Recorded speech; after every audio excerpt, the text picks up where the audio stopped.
The bride was not chosen by love, but handed away like a problem no one wanted to keep. Emily Carter stood at the front of Moonridge Hall in a borrowed white dress that did not fit her shoulders and still carried the faint scent of her stepsister's perfume. Every candle in the room seemed too bright, every whisper too sharp. Only 6 hours earlier, Ryan Hale had rejected her in front of the entire pack, calling her a weak omega with no future beside an alpha. Now the same people who had watched her heart break had gathered again, not to comfort her, but to laugh at the wedding they believed was her punishment. The hall was built for celebrations with high pine beams, silver moon banners, and polished stone floors that reflected the candlelight like frozen water. But tonight, it felt colder than the woods outside. Emily kept her pale hands folded in front of her, hiding how badly her fingers trembled. Her light brown hair had been pinned too tightly beneath a thin veil, and her gray-blue eyes stayed fixed on the floor because looking up meant seeing every smirk, every raised brow, every satisfied face that said the same cruel thing without words. This was all she deserved. Beside her, Madison Carter leaned close enough for only Emily to hear. "Smile," her stepsister whispered, her voice sweet as poisoned honey. "This is the best offer a rejected omega will ever get." A few feet away, her stepmother, Helena, dabbed at dry eyes as if this were a noble sacrifice instead of a convenient disposal. Then the doors opened.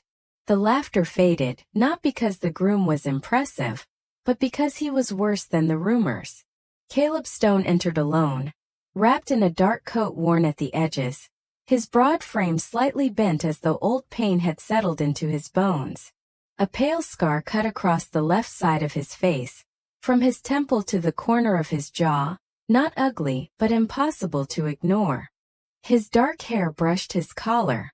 His skin was white, almost winter pale beneath the candlelight, and his eyes were a cold silver that made the room feel suddenly smaller. He walked with a slow, uneven step, one hand gloved, the other bare and marked with faint lines Emily could not place. Someone near the back muttered, "A scarred rogue for a broken omega. Perfect match." A ripple of laughter moved through the hall. Caleb did not react. He did not lower his head. He did not look ashamed. That unsettled Emily more than his scars, more than his limp, more than the silence that followed him like a warning.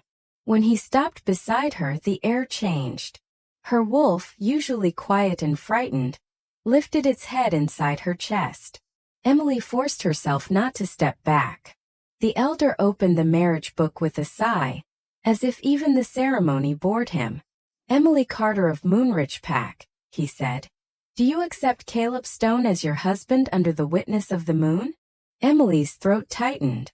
She thought of Ryan's rejection, of Helena's cold smile, of Madison's whisper, of every door in this pack closing behind her. Then she looked at Caleb. For the first time all night, someone was not laughing at her. He was watching her as if her answer mattered. Emily drew one shaking breath and said, "I accept." Caleb's silver eyes darkened, and for one brief second, every candle in Moonridge Hall flickered as though something ancient had heard her vow. The elder's quill hovered over the marriage book, but Caleb did not reach for it. Instead, he lifted his bare hand and placed a small black silver ring on the table between them. The metal was dark as midnight, yet a thin line of pale light moved through it, like moonlight trapped under ice. The hall grew quieter. Emily felt the change before she understood it. The older wolves stopped whispering. Elder Marlowe's face lost color. Helena's false smile stiffened at the corners, and Madison leaned forward as if the ring had suddenly become more interesting than the humiliation she had planned. Caleb's voice was low, rough, and calm. "Before she signs, there are 3 conditions." A laugh broke from Ryan Hale near the front row.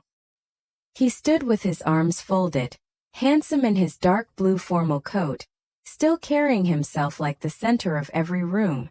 "Conditions," he said. "You should be grateful anyone let you stand beside her at all." A few wolves chuckled, but Caleb did not look at him. That was the strange thing. Caleb ignored Ryan so completely that Ryan's smile began to fade. Emily looked from one man to the other, her pulse thudding against her ribs. Caleb was supposed to be the weak one here, the unwanted groom dragged from some forgotten border road. Yet the hall seemed to bend around his silence. Elder Marlowe cleared his throat. "State them quickly." Caleb turned to Emily, and the cold silver of his eyes softened by the smallest degree. "First, you will never remove this ring unless I tell you to." Emily stared at the ring. It looked too old for a simple rogue, too carefully made, too heavy with meaning. "Second, you will not enter the north room of my house." Madison gave a delicate laugh. "He has a house?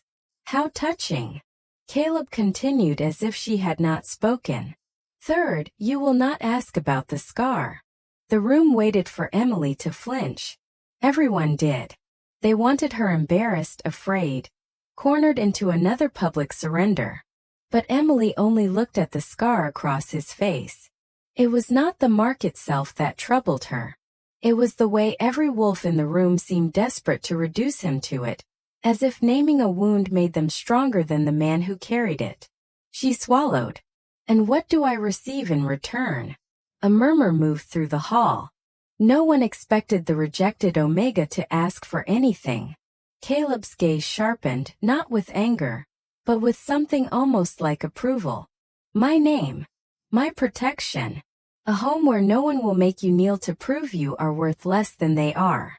Emily's breath caught. No promise of love. No pretty lie. Just shelter, dignity, and a door out of the pack that had spent years making her small. Helena stepped closer, her perfume sharp and expensive.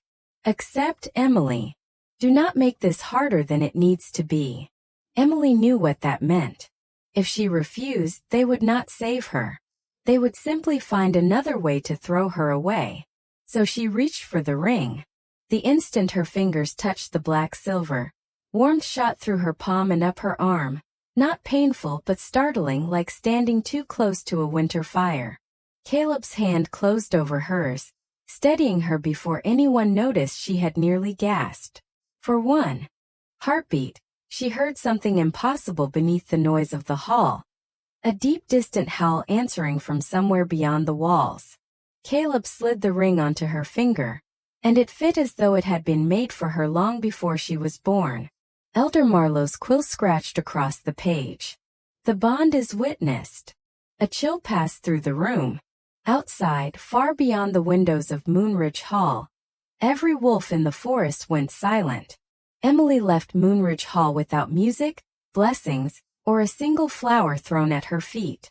The marriage book had barely closed before Helena ordered a servant to bring Emily's small trunk from the back stairwell, as if it had been waiting there all along. That hurt more than Emily expected. Not because she wanted to stay, but because everyone had prepared for her leaving before she had even said yes. Madison kissed the air beside her cheek and whispered, "Try not to embarrass us in whatever ditch he calls home." Ryan stood near the doorway with his new chosen mate beside him, watching Emily like a mistake he was relieved to have erased. Emily did not answer any of them. She only gathered the skirt of the borrowed dress, lifted her chin, and walked toward the cold night where Caleb waited beside a black carriage with no family crest. The horses were large, restless, and dark, their breath rising in silver clouds beneath the moon. One young servant girl, Lily, slipped out from behind the kitchen entrance and hurried to Emily with a folded shawl in her arms. She was only 12, small and red-eyed, the same child Emily had once defended when Madison accused her of stealing a ribbon. "Miss Emily," Lily whispered, pressing the shawl into her hands, "I know it is not much, but the road is cold." Emily's throat tightened. For 1 second, the cruelty of the hall disappeared, replaced by this small mercy. She wrapped the shawl around her shoulders and touched Lily's cheek. "It is more than enough." Caleb watched from the carriage step, silent and unreadable. He did not rush her. He did not reach for her as though she belonged to him now. When Emily climbed inside, he waited until she was seated before entering across from her, keeping a respectful distance between them. The carriage rolled away from Moonridge Park without farewell. Through the window, Emily watched the hall shrink behind them, its golden lights fading between the pine trees until it looked less like a home and more like a fire she had survived. For miles, neither of them spoke. The road bent north through sleeping forest, past dark fields dusted with frost, past old stone markers Emily had never been allowed to cross alone. The ring on her finger stayed warm beneath her glove. Not hot, not painful, just alive, like a pulse that was not entirely hers. Caleb sat across from her, one gloved hand resting on his cane, his scar half hidden by shadow. In the dim lantern light, he looked less like a ruined man and more like a storm pretending to be tired. Emily finally broke the silence. "Why me?" His silver eyes moved to hers. "Because you said yes. That is not an answer. It is the truest one I can give you tonight." She looked down at the ring. "You could have chosen anyone desperate enough to leave."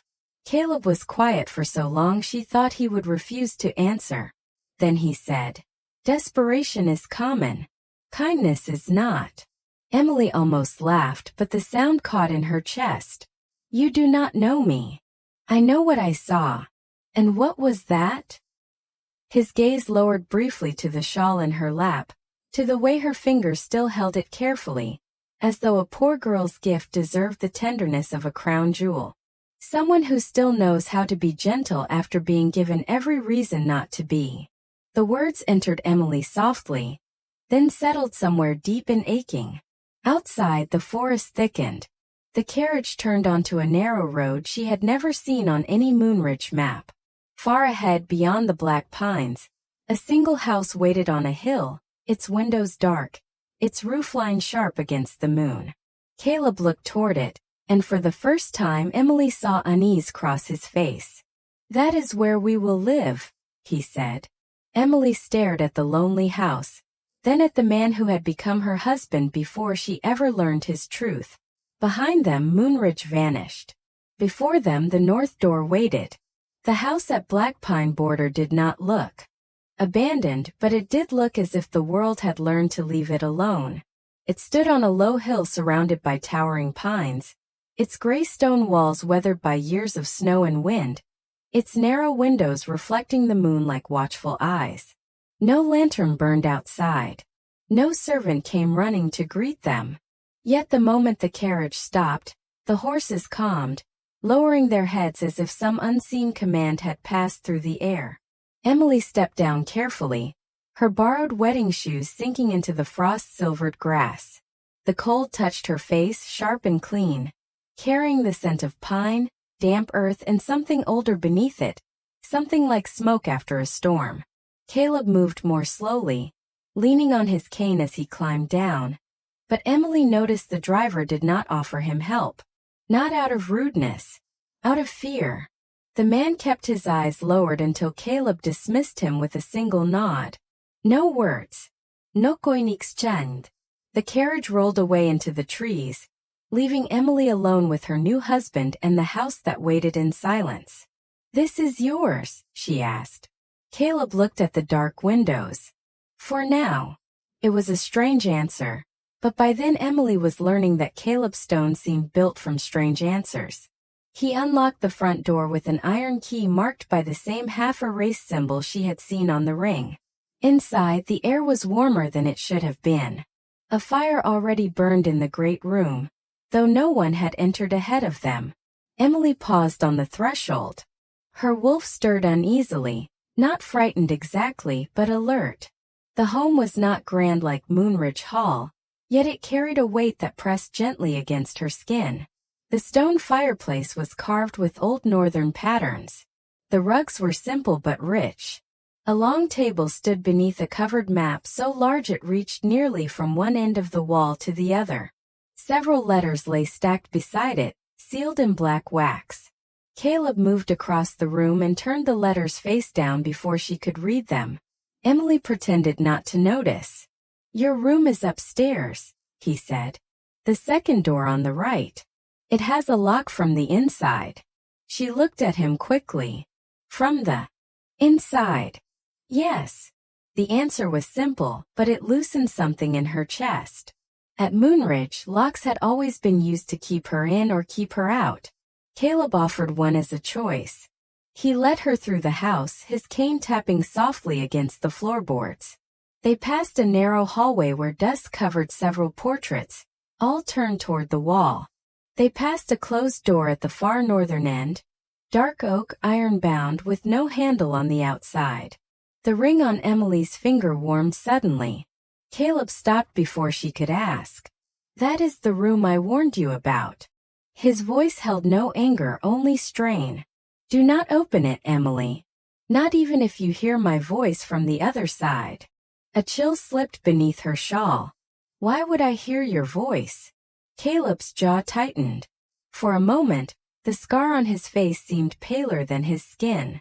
"Because some parts of me still know how to beg." Before Emily could breathe, a sound moved through the walls, low and distant, not quite a growl, not quite a cry. The fire in the great room bent sideways as if a wind had entered, though every window was shut. Caleb turned away from the northern door, shoulders rigid. "Go to your room," he said softly. "Please." It was the first time he had used that word. Emily climbed the stairs with her heart beating too fast, but halfway up she looked back.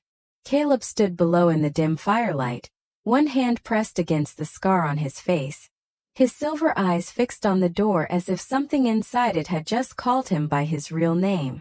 Emily did not sleep. The room Caleb had given her was small, clean, and warmer than any room she had ever been allowed to call her own. A fire glowed in the hearth. A folded nightdress waited on the chair. Fresh water stood beside the wash basin, and on the pillow lay a sprig of dried lavender, placed there by hands that had thought about comfort even while hiding secrets. That kindness made everything harder. Emily sat on the edge of the bed in her borrowed wedding dress, listening to the old house breathe around her. The walls creaked softly. The pines brushed the windows. Far below, the fire in the great room snapped and settled.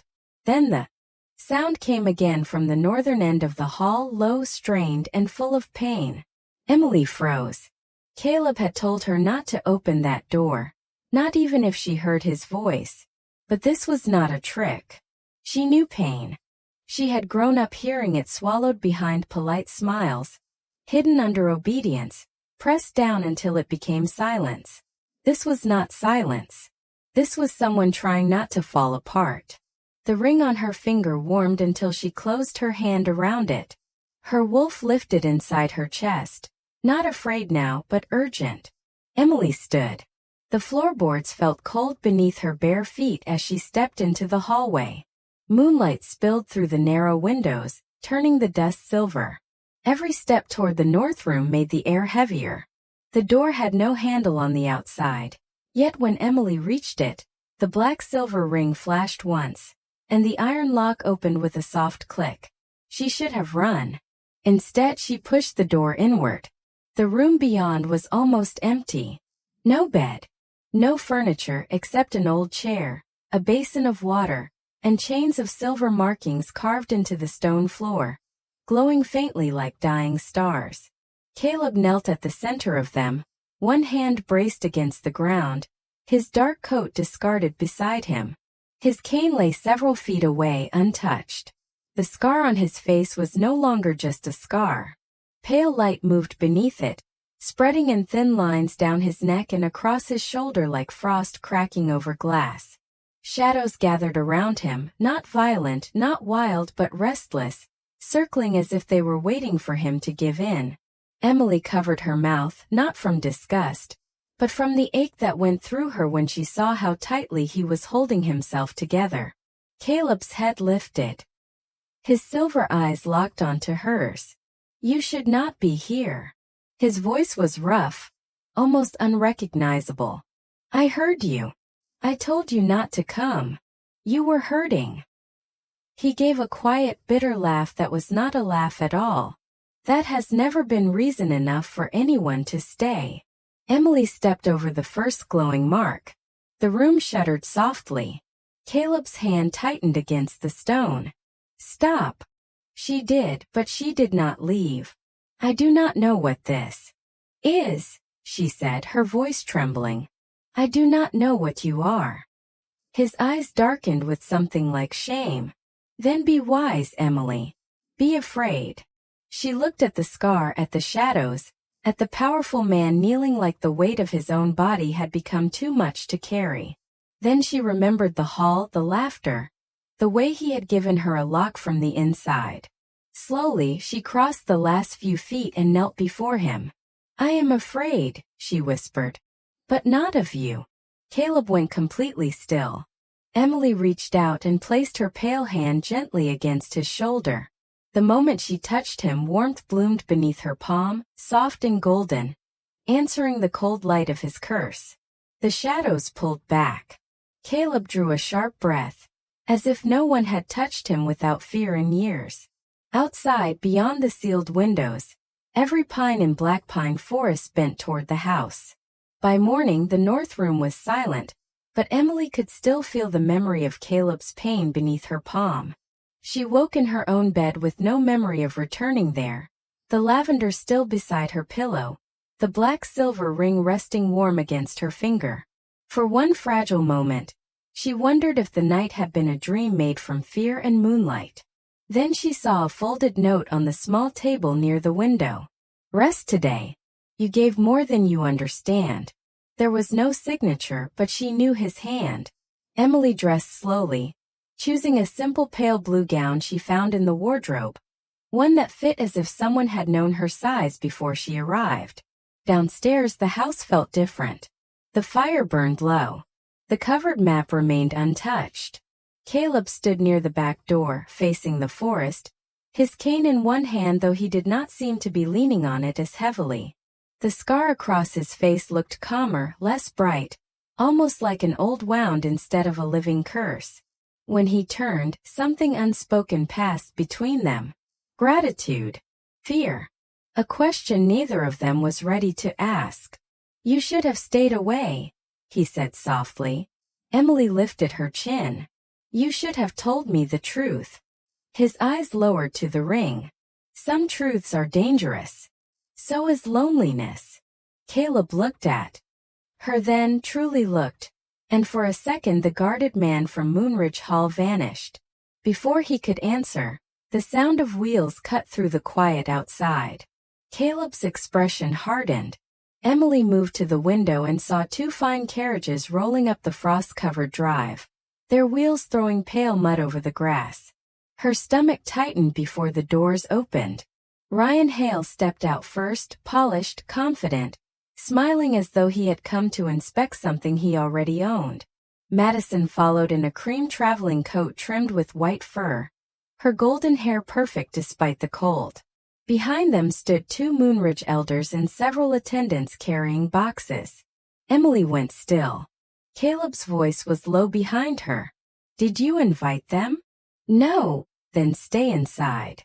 But Emily was already opening the door. She would not hide in her own home, not again. Ryan's smile widened when he saw her. There she is. Moonridge's missing bride. We came to make sure your new life had not frightened you too badly. Madison glanced past Emily at the house and gave a delicate sigh. How sad. I expected worse, but somehow this is lonelier. Caleb stepped onto the threshold beside Emily, dark coat buttoned, cane in hand, scar visible in the pale morning light. The attendants shifted uneasily, but Ryan laughed. And the husband survives the night. Impressive. Emily felt Caleb go very still. Ryan took a slow step closer, looking him up and down. Tell me, Stone, did they pay you extra to take her? Or was a rejected Omega all a scarred stray could afford? The words struck the air like thrown ice. Emily waited for Caleb to defend himself. He did not. He only watched Ryan with that terrible quiet, as if measuring how little the man understood. Madison smiled at Emily. Do not look so upset. We brought your old trunk. Mother found more things she wanted out of the house. One of the attendants dropped a worn wooden chest near the steps. The lid sprang open, spilling Emily's few belongings onto the damp ground. her books, her shawl, a cracked music box that had belonged to her mother. Ryan's boot nudged the music box lightly through the mud. Something inside Emily, something that had spent years bending, finally stood straight. She stepped down from the threshold and placed herself between Ryan and the scattered pieces of her life. "Do not touch that." Ryan blinked, then smiled. "Careful, Emily. Marriage has made you bold." He glanced at Caleb. "Or maybe you think your broken husband can protect you." The old Emily would have lowered her eyes. The old Emily would have gathered her things in silence and apologized for making a mess. But the old Emily had been left behind in Moonridge Hall. She looked at Ryan, steady and pale in the cold light. "Mock me if you want," she said, "but do not insult my husband on my doorstep." The forest went silent. Caleb's breath caught so softly only she heard it. Behind her, the black silver ring flashed once, and every horse in the drive bowed its head. For several heartbeats no one moved. The horses stood with their heads lowered, their breath misting in the cold as if they had recognized a command no human ear had heard. Ryan's smile faltered first. Madison looked from the animals to the ring on Emily's hand, and for once, her practiced elegance cracked into uncertainty. Caleb stepped down beside Emily, slow and measured, his cane tapping once against the stone. He did not raise his voice. He did not need to. "Pick up her things," he said. Ryan laughed too quickly. "Excuse me." Caleb's silver eyes stayed on him. "The belongings you threw into the mud. Pick them up." The Moonridge elders shifted, suddenly fascinated by the ground. Madison's cheeks flushed pink beneath the morning cold. Ryan's pride fought with something older and smarter inside him, something that told him the scarred man in front of him was not as harmless as he appeared. Still, he bent with visible anger, gathered the shawl, the books, and the cracked music box, and placed them back inside the trunk. Emily watched in silence, not because she enjoyed his humiliation, but because she needed to see the world turn right for once. When Ryan straightened, Caleb moved closer. For a terrible second, Emily felt the air tighten. The same pressure she had felt near the north room, like a storm pressing its hand against the windows. Caleb's gloved fingers curled around the head of his cane until the leather creaked. The scar across his face shimmered faintly, silver beneath pale skin. Emily understood then that he was not weak. He was restraining something enormous. She touched his sleeve. Just that. A small touch. Caleb stopped. His gaze dropped to her hand, and the storm in the air softened. Ryan saw it. So did Madison. But neither of them understood what it meant. "Leave," Emily said quietly. Her own voice surprised her. It did not shake. "Tell Helena I am not something she can send away and summon back when it pleases her." Madison's mouth opened, then closed. Ryan tried one last smile, but it looked thin now. "You will regret this, Emily. Moonridge does not forget disrespect." Caleb's reply was almost gentle. "Then teach Moonridge better memory." The words carried no threat, only certainty. One by one, the visitors returned to their carriages. When the wheels finally disappeared between the pines, Emily's strength left her all at once. She turned toward the trunk, but Caleb reached it first and lifted it as if it weighed nothing. The ease of it made her stare. He noticed. "Some injuries look worse than they are," he said. "And some are worse than they look."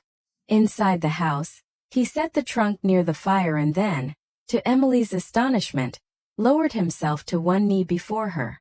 "Not like a broken man. Like a knight before a queen.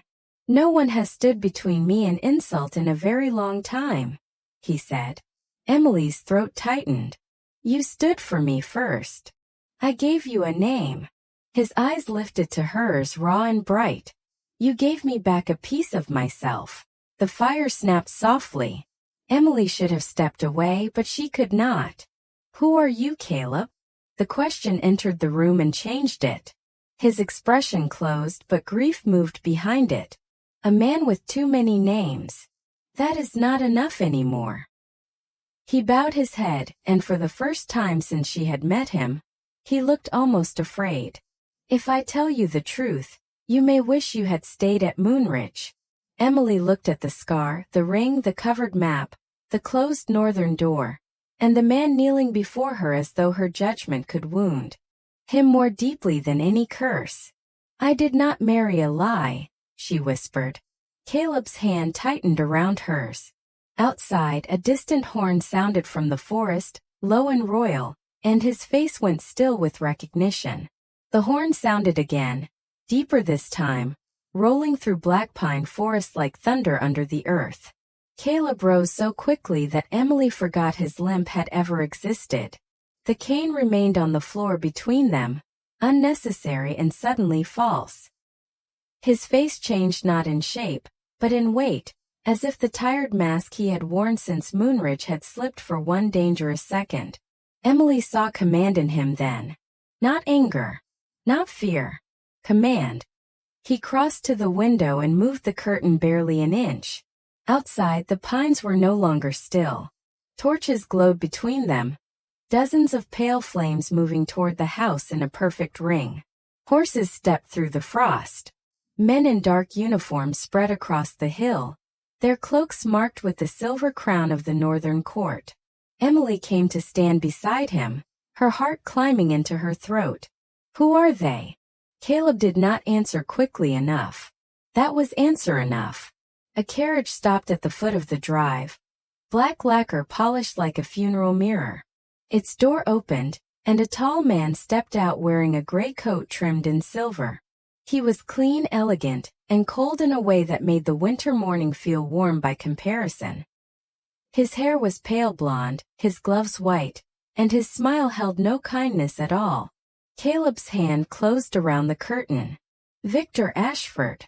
Emily remembered the name from whispered court stories. A royal advisor who had taken power after the king disappeared.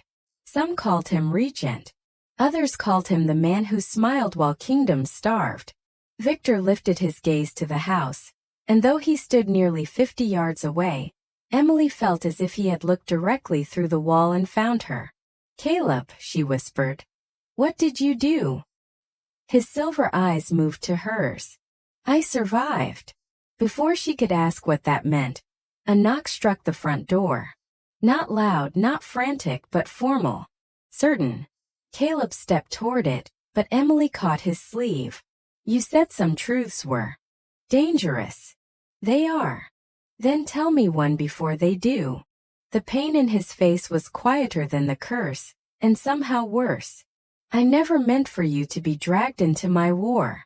The door opened before either of them touched it.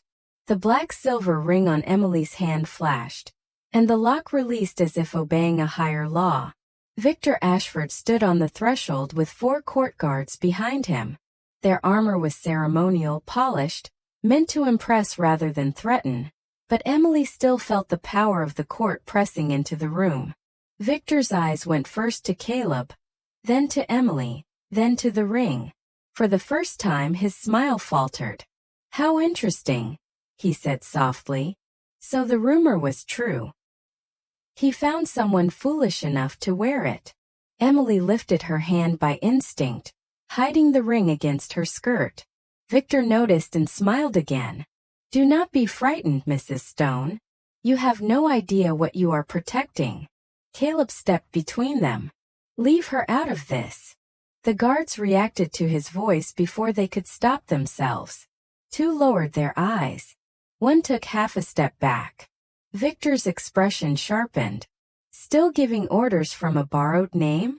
Emily's breath caught. Borrowed name. The room tilted slightly. Caleb did not deny it. Victor reached into his coat and unfolded a royal document sealed in black wax. By authority of the Northern Court, the fugitive known as Caleb Stone will be returned to custody, and the woman wearing the sovereign bond ring will be placed under court supervision until the bond can be lawfully dissolved. Emily stared at Caleb, cold spreading through her chest. Sovereign bond. Caleb turned toward her, and all the secrets in the house seemed to gather behind his eyes. Victor gave a soft laugh. He truly did not tell you. Outside, every torch flame bent toward the ground as the wind rose. Caleb's scar began to glow beneath his skin. Victor saw it and stepped back, but Emily could not move. The man she had defended, the man she had touched in the dark, was not merely hiding from the court. The court was afraid of what he had once been. Victor's words left the room cold, but Caleb stepped closer to Emily, not away from her. The silver light beneath his scar spread like moonlight through cracked stone, and the shadows that had once curled around him now drew back as if remembering who commanded them. His cane lay forgotten near the fire. His limp was gone. When he straightened to his full height, every guard on the threshold froze. Emily felt the ring on her finger pulse once, steady and warm, and something deep inside her answered. Caleb looked at Victor, and the quiet man she had married disappeared beneath a crown she could not see, but everyone else clearly felt. "You will not touch my wife," he said. The words were calm, yet the entire house seemed to bow around them. One guard dropped to one knee, then another. Within seconds, all 4 court guards had lowered their heads, their polished armor catching the firelight. Victor's face went pale with fury and fear. "You are not fit to rule," he hissed. Caleb's eyes shone silver. "My name is Adrian Blackwood, Alpha King of the Northern Crown. I did not leave my throne because I was weak. I left because traitors poisoned the court with fear, and I needed to learn who would still choose honor when power was hidden." Emily could barely breathe. Caleb Stone had been a name. The scarred wolf, the unwanted groom, the man Moonridge mocked, had been a king walking among them in disguise. Victor turned toward Emily with a desperate smile. "You see? He lied to you." The word struck true, and Adrian knew it. He turned to her slowly, all the power in him softening when his eyes found hers. "Yes," he said. "I hid my name. I hid my crown. But I never lied about what you gave me. You saw me when everyone else saw a ruin." Emily looked at the man before her, at the scar he carried, at the pain he had tried to lock away behind the northern door. She should have felt only anger. Some of it was there, sharp and real, but beneath it was something stronger. She remembered the lock from the inside, the lavender on the pillow, the way he had waited for her answer as if her choice mattered. So she stepped beside him. Not behind him. Beside him. Victor's smile died. Adrian lifted Emily's hand, the sovereign bond ring glowing between them. "The Omega you tried to dismiss is the woman the moon chose before any court could understand her worth. She is not my weakness. She is the reason I remembered mercy." Outside, the torches lowered. The court guards bowed deeper. And far beyond the pines, dawn began to rise over Blackpine Border, turning the frost gold. Emily did not know what kind of queen she would become, or whether forgiveness would come easily between them. But for the first time in her life, she was not being handed away. She was being asked to stand, and she chose to stand with her eyes open. This story reminds us that real worth is not decided by the loudest room, the cruelest family, or the people who only respect power when it wears a crown. Sometimes the strongest person is the one who stays gentle after being hurt. Sometimes the person everyone mocks is carrying a destiny no one can see yet. I believe love should never make someone smaller. It should help them remember who they are. What do you think Emily should do next? Forgive Adrian right away, or make him earn back her trust? Share your thoughts in the comments, and if stories about courage, fate, and quiet strength speak to you, subscribe and stay with us for the next journey. All stories are fictional and for entertainment only, sharing themes of courage, kindness, self-worth, healing, love, respect, and second chances. Any resemblance to real people or events is coincidental.